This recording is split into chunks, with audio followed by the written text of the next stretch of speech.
start.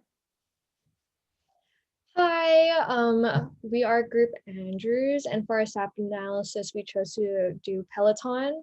Um, in our group, we have Sarah, Carrie, Alexa, Mason, and myself, Christy. So Peloton takes place within the exercise equipment industry, and since the stay-at-home orders were implemented and gyms were closed, the exercise equipment industry has seen a huge market growth. Since last March, when the pandemic first hit, people were purchasing their own exercise equipment to stay fit during quarantine. And according to Allied Market Research, the fitness equipment industry size valued at 11.5 billion in 2019 is now expected to reach 15.2 billion by 2027. Peloton has seen tremendous growth within the past year, and so have their biggest competitors such as NordiTrack, Life Fitness, and Orange Theory. Next. Some recent news reported on Peloton include an increase in stocks, joint ventures, and investments. Peloton stocks rose by 4.57% last Friday, surpassing their competitors in the stock market. Peloton has also acquired Precor, a fitness equipment manufacturing company, for $420 million. This allows them more flexibility in their ports and shipping options and also allows them to market and distribute through Precor's extensive market. Since the stay-at-home orders, they have also created a high demand. Peloton had to invest $100 million to personally fly bikes overseas to clear thousands of back orders since March. Next.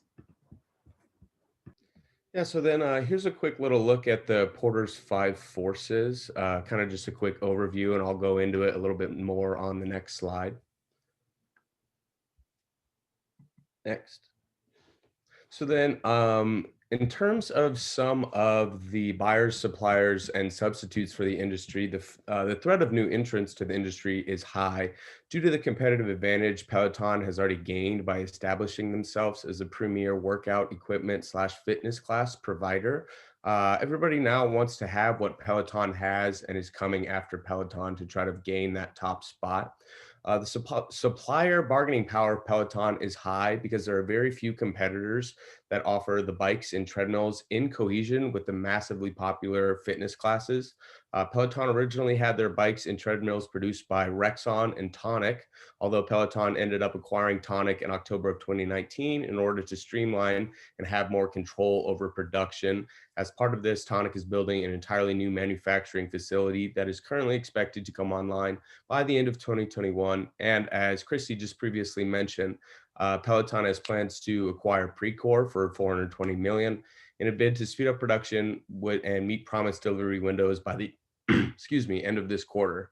The buyer bargaining power for Peloton is low because buyers have very little power to drive the price of Peloton's products down. Peloton has north of 3 million subscribers, with over 1 million being connected fitness subscribers, a 113% increase year over year, and a number they expect to double in 2021, with the exceptional fitness classes being the biggest driving force behind this. The threat of substitutes to Peloton is very high, and its products, when one considers that there are over 100 workout equipment manufacturers in the industry, every one of these companies would relish in the opportunity to have what Peloton has. Some of these substitutes to the Peloton products are free weights, regular bicycles, and jogging events like marathons and 5Ks. Rivalry among competitors in the workout equipment industry is also high. While Peloton sticks strictly to making stationary bicycles and treadmills, there are plenty of other manufacturers that make the same thing. Some of these competitors include Echelon, Nordic Track, and Bowflex that offer a similar yet inferior product. So overall, we're able to determine that the average profitability of the industry is high. Some of these key external drivers consist of the declining demand that consumers have for gym and health and fitness clubs, disposable income that consumers possess, and a drop in consumer participation in sports. Okay, so when looking at the pestle analysis for the exercise equipment industry, the political factors play a huge role due to the growing government initiatives that help promote not only health awareness, but promoting exercise among all individuals. Next, the economic factors include a rising awareness as well as the closures of gyms due to COVID-19. This then creates an anticipated industry growth of 4% CAGR from 2020 to 2026. Social factors are directly related to the high numbers of obesity and increased consciousness in North America, making it hold one of the largest shares of global fitness equipment. Next is the technological factors are relating to the development of wearable technology and the incorporation of smart devices into the exercise equipment, which helps boost the demand. The environmental factors are directly related to at-home workout equipment, helping reduce amount of carbon monoxide being produced into the air from people leaving houses to work elsewhere. Lastly, an example of legal factors influencing the industry is the Peloton specifically has not only been limited to patents, but has had trouble with copyright issues from trainers using music in their workouts and music publishing entities suing due to the lack of paid royalties on the songs. Next. So next is the industry innovativeness, and this has been a huge factor relating to the threat of substitutes for Peloton. So first up is products like the Lululemon Mirror and the Tonal Smart Home Gym. Both of these products are things that people have in their homes that they are also using as in-home gym equipment. And then there's also the new Jocks Interactive Studio, which is the picture there at the bottom right. These are kind of self-adjusting weights, as well as the big screen with someone to kind of guide you through classes as well. So these rapid innovations are happening at a really fast rate.